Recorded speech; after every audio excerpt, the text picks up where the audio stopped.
prendre nos Bibles. 2 Rois, chapitre 2.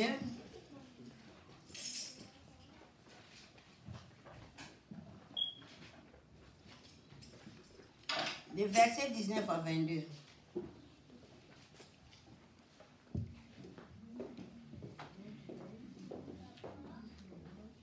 Deux Rois, chapitre 2, 19 à 22.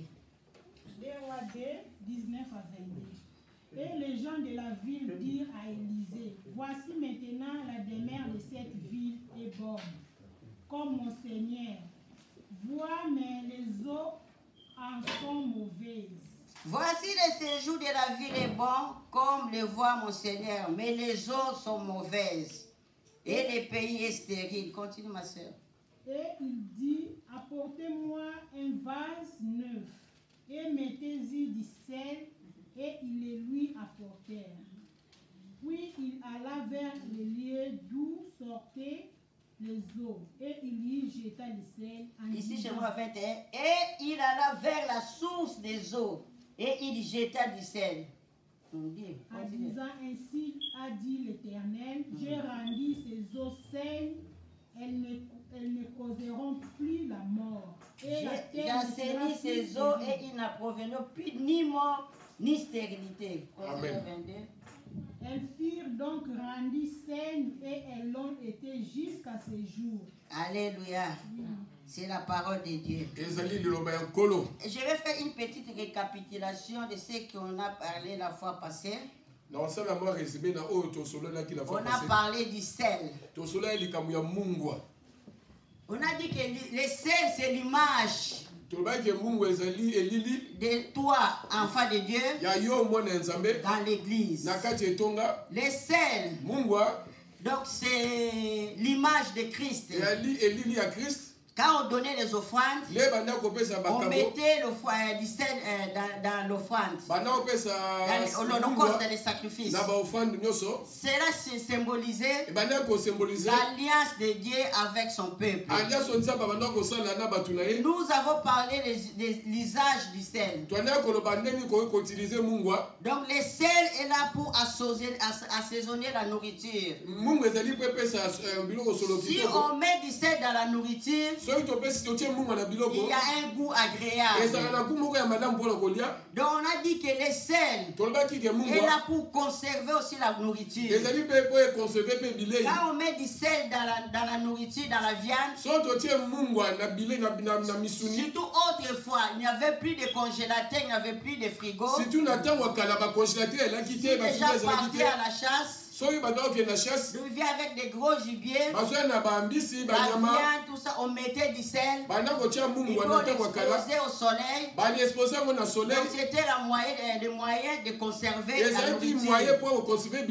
Même au moment où nous parlons, nous mangeons des poissons salés. Même le moment où nous c'est des poissons qui sortent dans l'eau. Mais on les met du sel pour la conservation. Quand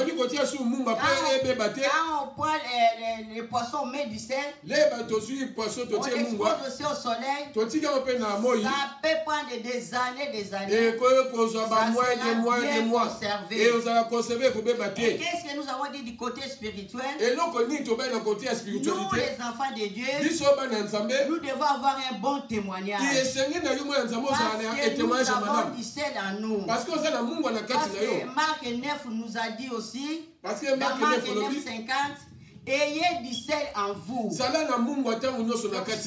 celui qui a du sel en lui. C'est celui qui a Christ. C'est celui qui a des paroles vivantes. C'est lui qui attire les païens vers Christ.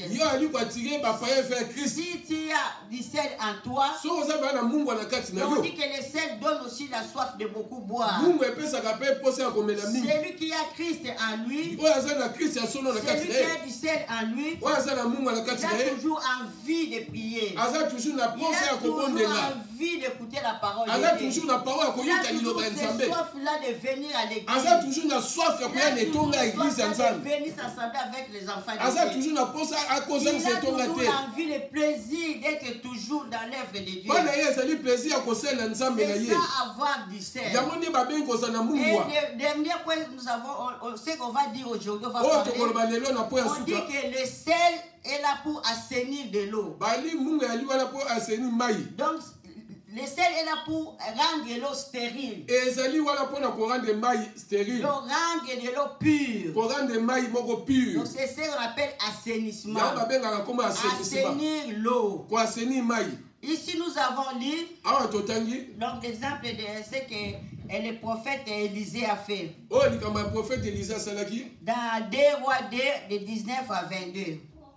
Qu'est-ce qui s'est passé? Donc je vais rentrer, je vais monter donc à partir du verset 1 puis 2. C'était Élisée et Élie. Le jour que Élie devait être enlevé.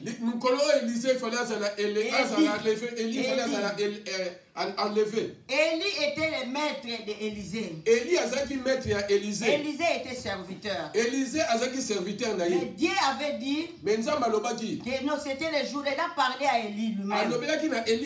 Les prophètes aussi étaient au courant. Les fils des prophètes aussi étaient au courant. Même Élisée aussi était au courant. Et c'était le jour de l'enlèvement de son maître. Mais qu'est-ce qui s'est passé? Les maîtres voulaient se séparer tout d'abord d'Élisée. Donc il dit à Élisée, est-ce que tu peux rester ici à Gilgal? Parce que moi l'Éternel m'a envoyé à Bethel. Mais tellement qu'Élisée était connecté, il était inspiré, il avait la révélation de Dieu. Il savait que c'était le jour que son maître devait être enlevé. Et il connaissait l'esprit qui était dans son maître. Qu'est-ce qu'il a dit? L'Éternel est vivant. Ton âme aussi est vivante. Je ne te quitterai pas. Il s'est attaché à Élie. Ils sont partis jusqu'à Bethel. Arrivé à Bethel, il y a eu des fils de prophètes qui sont venus vers Élisée. Ils ont dit à Élisée, sais-tu qu'aujourd'hui ton maître sera enlevé? Élisée avait répondu, oui, je le sais. Mais vous taisez-vous. Parce qu'il connaissait ce qu'il faisait. Arrivé maintenant à Bethel, Élie devait aussi aller maintenant jusqu'à Jourdain. Tout d'abord aller à Jéricho. Il dit encore à Élisée, je t'en prie, tu ne peux pas rester ici à Bethel parce que Dieu est tellement envoyé à Jéricho. Élisée répondit, l'Éternel est vivant, ton âme aussi est vivante, je ne te quitterai pas. Bon, allons ensemble. Ils ont traversé. Ils sont allés jusqu'à Jéricho. Arrivé à Jéricho, il y avait aussi les fils des prophètes qui étaient à Jéricho. Ils ont appelé Élisée. Sais-tu que ton maître sera enlevé aujourd'hui? Il répondit, oui, je le sais. Mais vous taisez-vous. Le maître a dit, maintenant l'Éternel m'a envoyé au Jourdain. Est-ce qu'Élisée, tu ne peux pas rester ici à Jéricho? Non. L'Éternel est vivant. Ton âme est vivante. Je ne te quitterai pas. Allons maintenant. Alors pour aller maintenant à Jourdain, vers Jourdain pour traverser. Maintenant le maître dit à Élisée, tu sais qu'aujourd'hui l'Éternel va m'enlever. Oui, je connais, maître. Demande-moi ce que tu veux. Je te donnerai, demande-moi. Ce qu'Élisée avait demandé, elle dit, maître, je veux seulement la double portion de ton esprit. il a dit que ce que tu as demandé, c'est difficile. Mais quand je serai enlevé, si tu vois comment je serai enlevé, c'est à ce moment-là que tu vas recevoir ces doubles. C'est le moment-là que tu vas double portion. Moi, le manteau, il ne frappe pas dans le fleuve Jourdain. La Bible dit que le fleuve Jourdain était séparé en deux. C'était le dernier miracle d'Élie. Élisée était là. Il voyait l'eau divisée en deux. Ils ont traversé à 7. Arrivé de l'autre bord, quand ils ont commencé à causer, le maître était enlevé. Quand le maître était enlevé, la Bible nous dit, si vous lisez là, on n'a pas l'état de 15 à 20 à 18, la Bible dit que les fils des prophètes étaient au bord. Ils ont tout vu les miracles. Ils ont vu l'enlèvement. Ils ont vu comment est-ce que l'eau était divisée en deux. Comment est-ce que l'Esprit de Dieu est resté chez Élisée. Ils ont tout vu. Parce qu'il avait dit qu'ils étaient vis-à-vis. Parce qu'ils étaient au bord. Mais quand Élie était enlevé, Élisée restait avec le manteau. Le manteau de son maître. Mais il devait maintenant rentrer. Les prophètes étaient là, ils observaient. C'était l'obstacle. Il dit, mais qu'est-ce que je vais faire maintenant? Il s'est souvenu. Ce que son maître avait fait. Il avait le manteau de son maître. Il a frappé aussi dans le fleuve. Le miracle s'est opéré. L'eau aussi, le fleuve divisé en deux. Et puis il traversa. Et quand il a traversé, les fils des prophètes étaient là. Ils ont compris que non, ils ont dit que non, nous avons, donc on a vu maintenant que l'esprit d'Élie est maintenant dans Élisée. Nous avons vu ça. Ils sont venus prosterner devant Élisée. Cela veut dire qu'ils ont accepté. Bien aimé, toute la première partie, c'est ce que je vais dire. Élisée a fait ce grand miracle. Parce qu'il était attaché à son maître. Bien aimé, dans la vie, il ne faut pas être pressé. Chaque chose a son temps. Même si Dieu t'a appelé, même si tu as une prophétie, il faut avoir la patience. La patience paye. Élisée était toujours à côté d'Élie. Il voyait tout ce qu'Élie faisait. Mais il n'était pas pressé. Il n'a même pas couru, il n'a pas combattu. Il n'a pas fait de complot. Il a dit, moi aussi j'ai l'esprit de Dieu. Moi aussi je dois faire ceci, cela. Il n'a même pas combattu son maître. Mais il a attendu son temps. Partout où le maître partait, il était toujours attaché. Je vais vous parler aussi de l'attachement. Si tu veux vivre le miracle de Dieu, si tu veux que Dieu t'utilise aussi puissamment, Dieu devait toujours être attaché au maître. Le premier maître, je vous dis, c'est lui-même Dieu. Il faut s'attacher à Dieu. Mais il ne faut pas oublier que la Bible nous dit encore, dans 2 Chroniques 20-20, c'est lui qui se confie à Dieu. Confie-toi à l'Éternel, il sera affermi. Mais confie-toi au prophète, il réussira.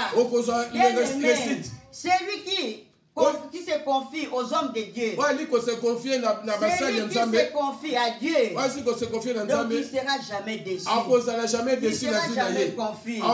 Même si aujourd'hui tu vois qu'il y a un ça ne va pas. Mais je vais te dire que demain tu verras la main de Dieu. Parce que notre Dieu est juste. Notre Dieu est fidèle. La modératrice a dit. Modératrice a dit. J'étais à mon poste. J'étais à mon poste. J'attendais. J'observais. Je veillais. Donc veillez. Priez. Restez toujours à ton poste. Même s'il y a des prophéties, il y a des promesses de Dieu. Mais un jour, la prophétie de Dieu va s'accomplir dans ta vie. Parce que Dieu est juste. Parce que c'est Dieu là qui est fidèle. Il ne mange jamais. Il est fidèle. Il est le même. Hier, aujourd'hui et éternellement. Élisée est parti. Il a traversé.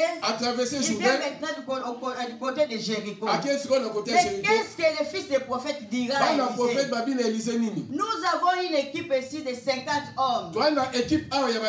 Mais qu'on les envoie dans la forêt, dans les montagnes, dans les vallées pour chercher ton maître. Parce que nous croyons que ton maître était poussé par un esprit. Parfois l'esprit l'a jeté dans la vallée, dans la forêt, dans la montagne. Alors nous allons envoyer les gens pour aller chercher ton maître. Et Élisée a dit non, mon maître est enlevé. Mais ils ont insisté. Élisée a dit bon, envoyez les gens. La Bible dit si vous comptez, donc ils ont cherché dans des vallées, dans des forêts, partout. Ils ont cherché, ils n'ont pas trouvé. Bien aimé, je vais dire à une personne, nous lisons la parole de Dieu. Nous avons la connaissance. Nous avons des révélations. Nous savons que l'enlèvement est certain. Un jour il y a l'enlèvement. La Bible nous dit, celui qui doit venir viendra. Il ne tardera point. Oh bien-aimé, Maranatha, cela veut dire il revient bientôt. Je vais dire à ma soeur, je vais dire à mon frère, Jésus revient bientôt. Nous devons sortir dans des distractions.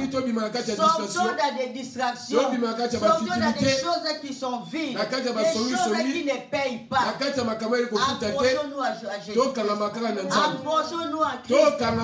Parce que l'enlèvement est bientôt. Tout ce que nous voyons dans les mondes, toutes ces maladies, c'est lui qui lit la Bible. Voit que non, l'enlèvement est proche.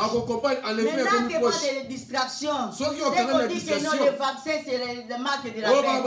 Je le dis souvent, nous lisons la Bible. Maintenant sera l'enlèvement. Les enfants de Dieu seront enlevés. Après vient la marque de la bête. Mais ce qui s'est passé avec le fils des prophètes, ça va passer aussi dans notre état. Il y aura d'autres après l'enlèvement.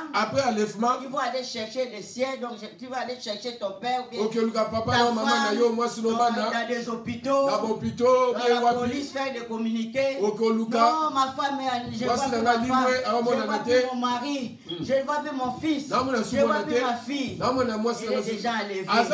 C'est vrai que tu es dans la distraction. Tu crois qu'il est quelque part dans la montagne. Tu crois qu'il est quelque part dans la vallée. Mais je vais te dire que l'enlèvement est certain. Bientôt il y aura l'enlèvement. Bien aimé, il faut te préparer. Ne reste pas toujours à la maison pour dormir. Parce qu'il y a maintenant donc, ce que je dis, la Libye. Nous avons la Libye, il y a des coronas. Donc je ne vais pas le dire. Il y a le corona, donc je vais rester à la maison. Et tu restes à la maison, tu ne pries même pas, tu ne lis même pas la parole de Dieu, tu n'es même pas connecté, tu commences à te refroidir, même venir à l'église, ça devient maintenant des délestage. Aujourd'hui je suis à l'église, demain je ne serai pas à l'église. Je suis à l'église aujourd'hui, demain je suis à la maison. Je suis à l'église aujourd'hui, demain il y a la fête. Donc il y a la fête, mais la Bible nous dit que biso. Nous devons beaucoup prier. Et Que l'enlèvement ne soit pas les jours de sabbat. Que l'enlèvement ne soit pas les jours de sabbat. Parce que ça tombe les jours de sabbat. Il y aura des enfants de Dieu qui vont parce qu'ils seront dans la distraction. Mais la Bible nous dit, veillez et priez. Car personne ne connaît ni les jours, ni les temps. Nous devons veiller. Sortons de la distraction. Ne soyons pas comme les fils des prophètes. D'aller chercher Élie par-là. Élie était enlevé. Ok, Élie a déjà enlevé. Azaki a levé na nguya nzambe. Yo po za na levé. Soko kalami na nzambe vraiment. Soko kalami na nzambe. Si tu as du sel à toi, soza na mungu na kati na yo. Soko na moni nzambe na kati na yo. Bo za la paix enlevé au nom de Jésus. Élisée traverse maintenant. Élisée a traversé azongi na Jéricho. Entré à Jéricho. Na kozonga na Jéricho. Il y a un problème. Problème moko se posé wana. Il y a eu un problème. Problème moko s'est passé wana. C'était quel problème? On dit que dans le verset 19b, comme le voit mon Seigneur, donc le séjour est bon, mais les eaux sont mauvaises et le pays est stérile.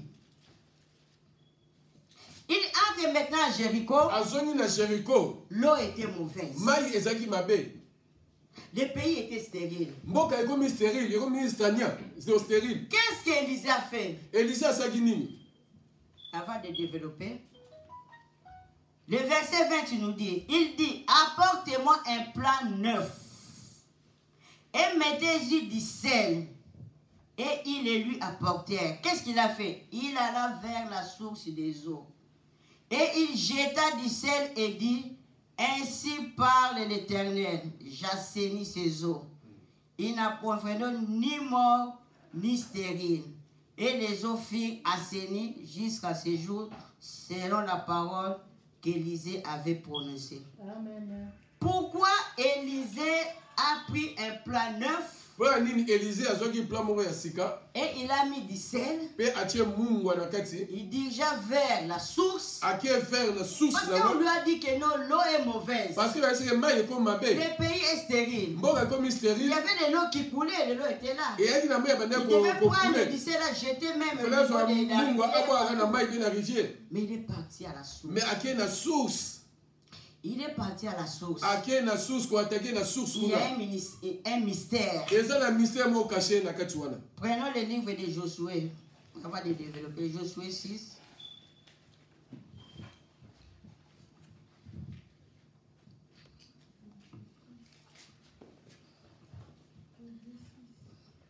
Prenez seulement partie du verset 26.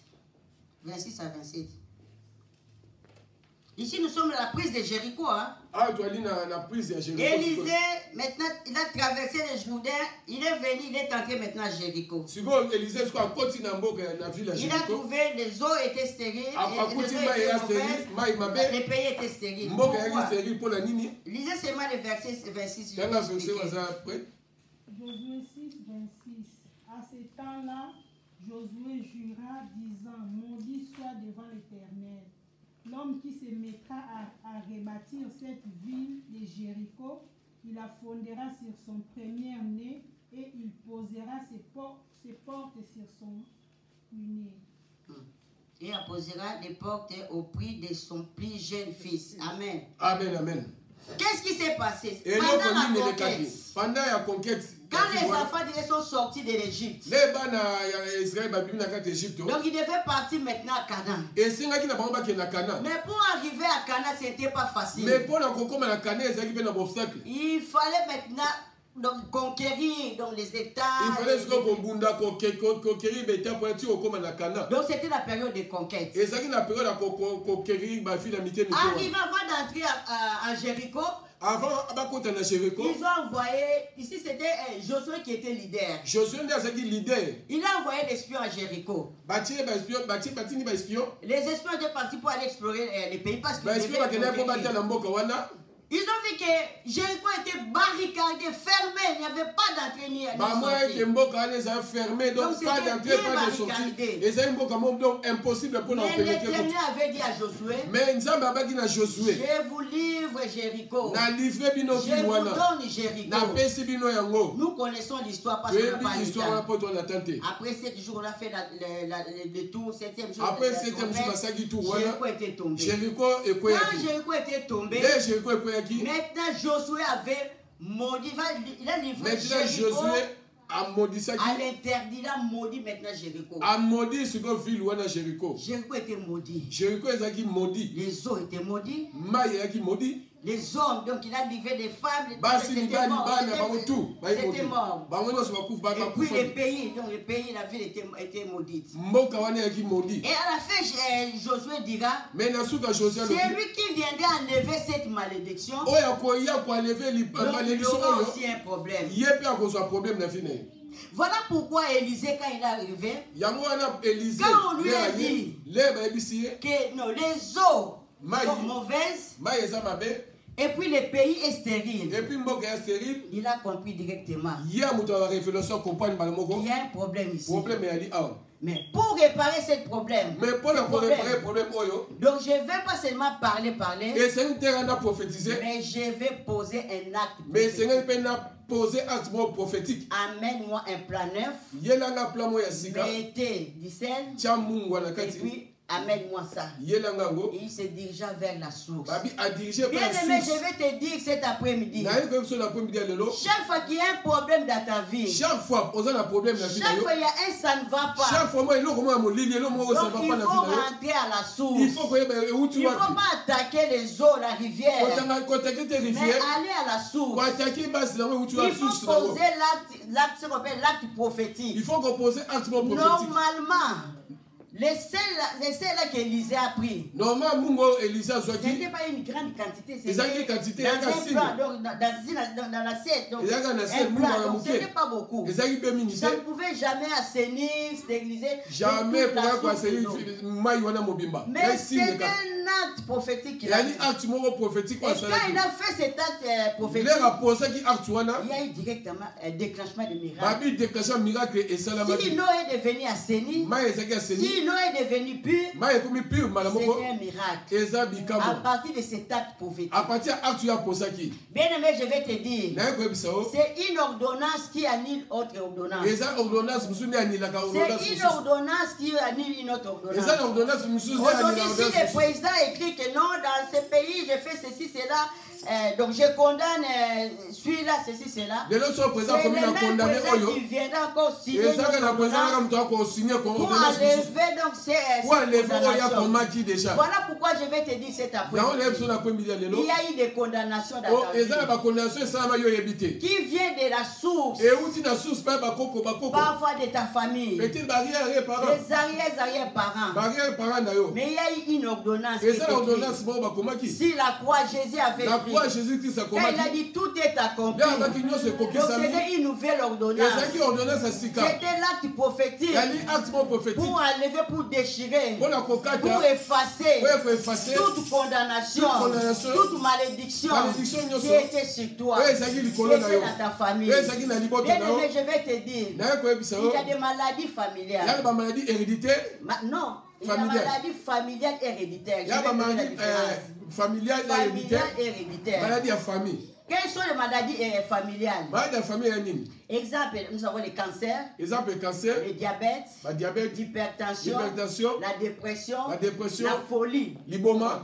Ce sont des maladies familiales. Il y a une maladie à ma famille. Il faut que, donc si tu as cette maladie, parfois ton oncle avait ça, ton grand-père, ta grand-mère, c'est ce qu'on appelle la maladie familiale. C'est-à-dire dans la lignée familiale. Donc cela veut dire qu'il y a une source. Il y a maintenant les maladies héréditaires. Quand on parle de maladies héréditaires, donc ce sont des maladies liées aux gènes. Donc des gènes ou des chromosomes. Donc quand il y a Donc, papa et maman, pendant des rapports, les échanges des ADN. Donc, c'est à ce moment-là qu'ils vont transmettre les ADN là, des maladies génétiques, des maladies héréditaires. Exemple, nous avons l'anémie SS. Nous avons l'hémophilie. Donc, l'hémophilie, il y a d'autres personnes qui prennent ce qu'on appelle les makuma. Parfois, maman qui peut comprendre ce qui sont dans des domaines. Makuma. Donc, ils ont des problèmes. Donc si tu te blesses, donc, tu n'as pas de caillots, donc il n'y a pas de caillots sanguins qui peut coaguler ton sang. Donc, si tu te blesses, donc il y a beaucoup de sang qui sort. Donc, on les donne les médicaments, on appelle makuma, donc pour la coagulation. Et ce sont aussi donc, des patients là qui ont été exposés dans des cas de vaccins AstraZeneca. Donc, quand ils prenaient des AstraZeneca, tellement qu'ils n'ont pas beaucoup de plaques. Donc, il n'y a pas de coagulation. Donc, ça provoque des thromboses dans le sang. Donc, cette maladie-là, il y a des thromboses à cause des makuma, des médicaments. Donc, on les donne pour coaguler le sang. Ce qu'on appelle l'hémophilie, maladie héréditaire. Diabète, c'est une maladie familiale. C'est dans la famille. Ta mère avait le diabète, ton oncle, ton grand-père, maintenant ça descend. Donc dans les lignées. Mais ce n'est pas dans les gènes. Donc pourquoi j'explique ça? Parce que je vais parler de la source. Je vais entrer dans la source. Donc il y a des maladies familiales et des maladies héréditaires. Il y a différents. Donc c'est différent. J'ai dit le SS, c'est l'anémie SS. Ça héréditaire. Parce que si papa ou bien maman est AS, l'autre est AS, l'autre est AS. Ce sont les groupes électrorèses. Ce n'est pas les groupes sanguins. Tu es AS, maman AS, papa AS. Quand vous allez vous accoupler, pendant des rapports, vous allez donner des enfants. Donc il y aura des enfants AS. Il y aura aussi des enfants SS qui vont sortir. Mais qu'est-ce que... Donc, on veut dire donc l'Europe. Tellement qu'ils sont développés.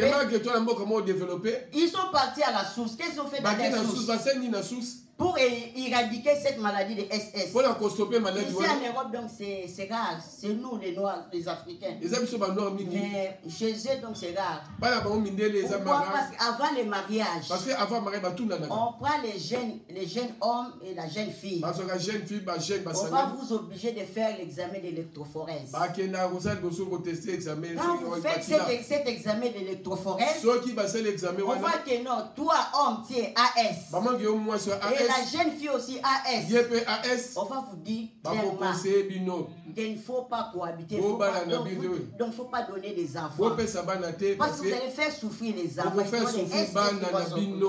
Mieux vaut va chercher une femme qui est AA, qui est normale, toi aussi, qui est AA. Comme tu es AS, donc ça ne va pas donner l'influence. Voilà, ils sont partis à la source.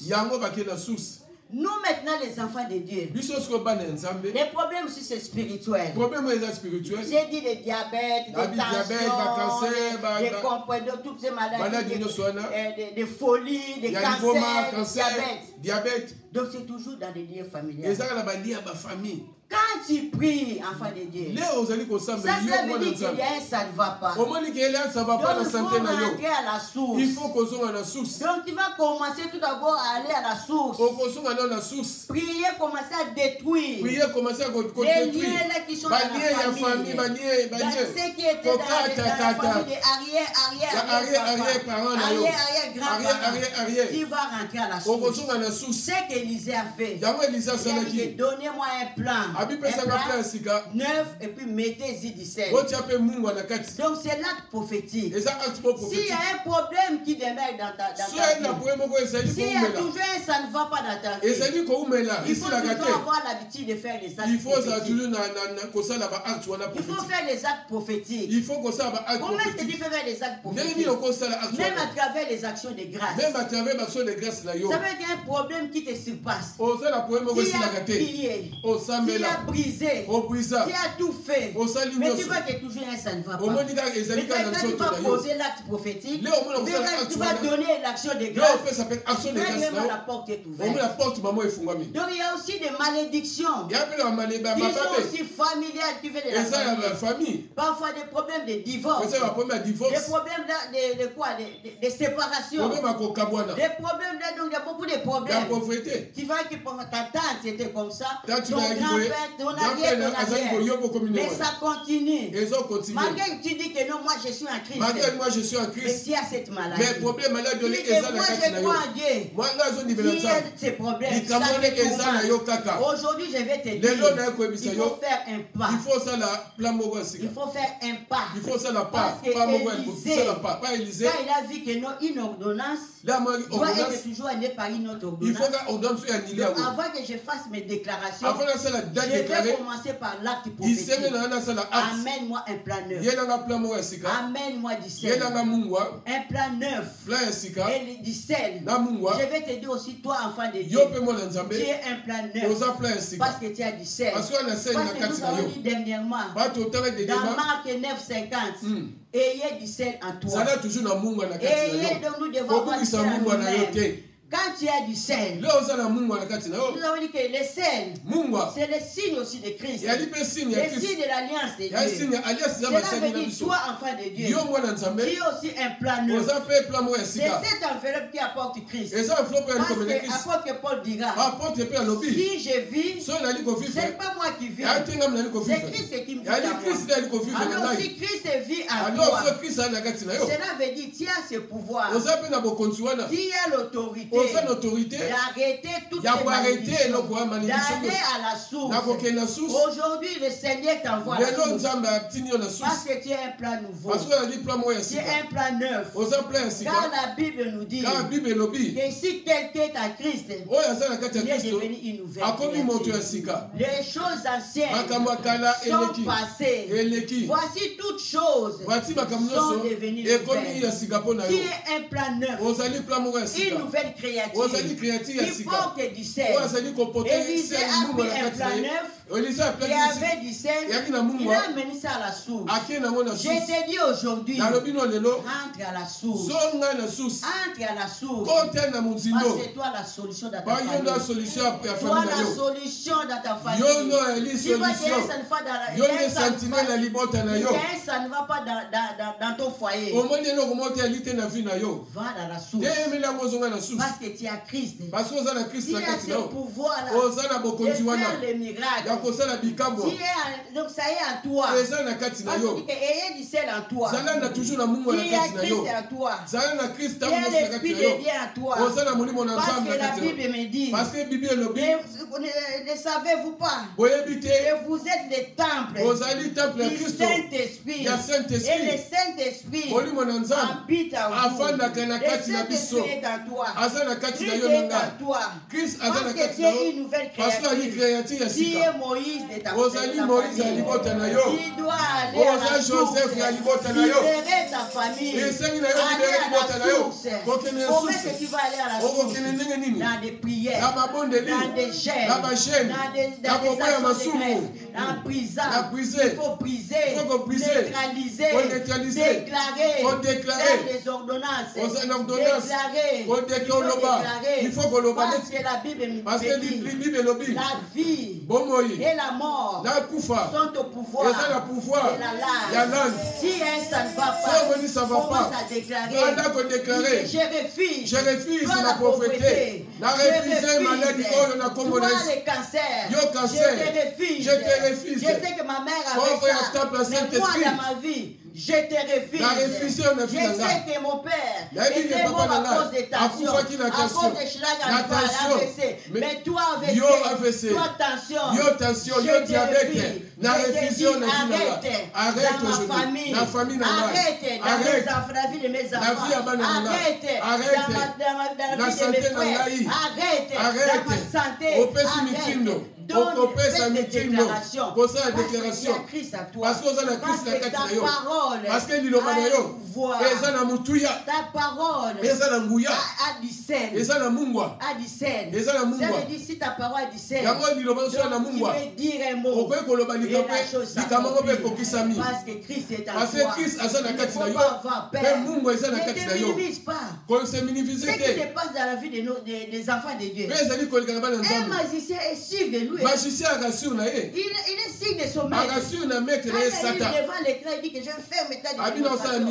Je vais invoquer mon maître. Il va descendre. Vous allez voir. Il vous dit avec assurance. Mais les enfants de Dieu, nous avons toujours des hésitations. Est-ce que ce Dieu-là est réel? C'est pas mon problème. Est-ce qu'il va agir? Oh, il est fidèle. Maman Christine a témoigné. Papa Chogué a témoigné. Il a fini pour moi. Il a dit que je connais l'alliance que j'ai fait avec mon Dieu.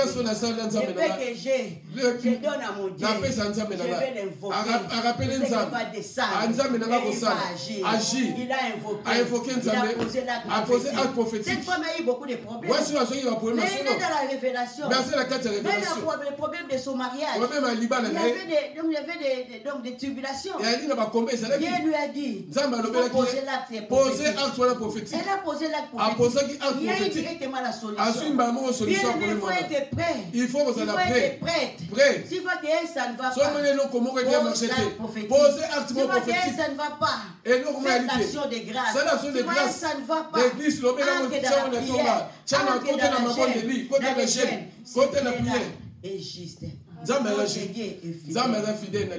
Élisée a pris du sel, il a mis à la source. On dit que l'eau est devenue directement pure. L'eau était assainie.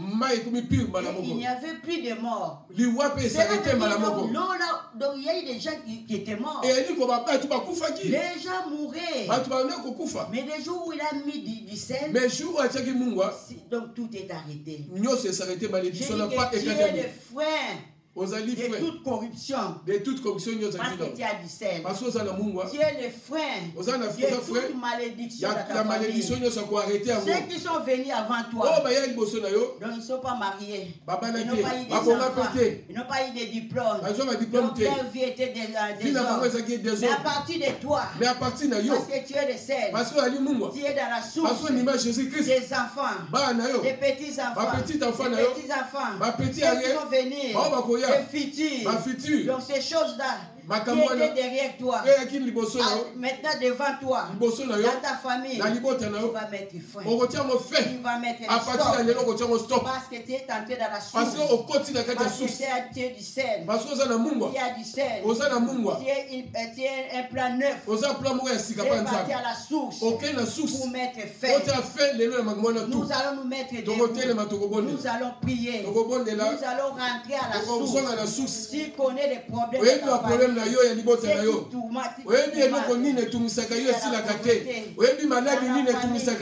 y a des jeunes filles qui ne se marient pas. Il y a des jeunes garçons qui ne se marient pas. Même si ils se marient, donc il y a toujours des divorces. Donc il n'y a pas de progrès. Donc il y a toujours la pauvreté. Pas de réussite.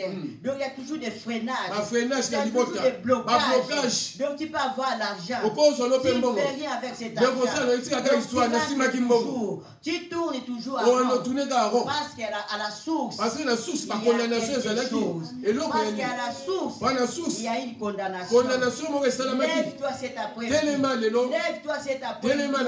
Commence à prier. Commence à déclarer. Parce que quand Élisée a mis du sel, à la source, la Bible nous dit, il a ouvert la bouche. Il a commencé à déclarer. Il dit au nom de l'Éternel, à partir d'aujourd'hui, il n'y aura pas de mort. Il n'y aura plus de malédiction. Cette eau est devenue pure. Cette eau est assainnie. Personne ne va mourir. Oh bien-aimé, commence maintenant à déclarer. Parce que c'est une ordonnance qui annule notre ordonnance. Commence à annuler les ordonnances là qui te condamnaient. Les ordonnances là qui te perdent. Les arrière-pères, les arrière-parents, arrière-arrière, qu'ils ont fait, commence à annuler à la source.